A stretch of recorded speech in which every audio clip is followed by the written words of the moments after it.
প্রতিবেশীর হক আদায় করতে গিয়ে প্রতিবেশী যদি বিধর্মীয় হয় তারও একটা হক আছে। বিপদে পড়লে তোমাকে দেখতে হবে রসুলের হুকুম, না দেখলে কিয়ামতের মাঠে একটা প্রশ্ন হবে। জি, একটা আপনার ঘরে 6টা আম আছে, কটা আম আছে বললাম? আপনার প্রতিবেশী 3 রকম, কটা করে পাবে?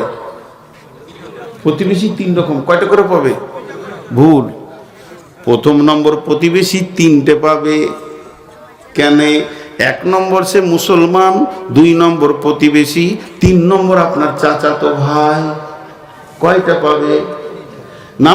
দ্বিতীয় নম্বর প্রতিবেশী 2টা পাবে। 1 নম্বর সে মুসলমান, 2 নম্বর প্রতিবেশী কিন্তু আত্মীয় নয়। কয়টা পাবে? 2টা। একটা পাবে একজন, সে কে মুসলমানও নয়, আত্মীয় নয়, বিধর্মী হিন্দু লোক, আপনার বাড়ির পাশে বাস করে, তার বাড়িতেও একটা আম পৌঁছাতে হবে।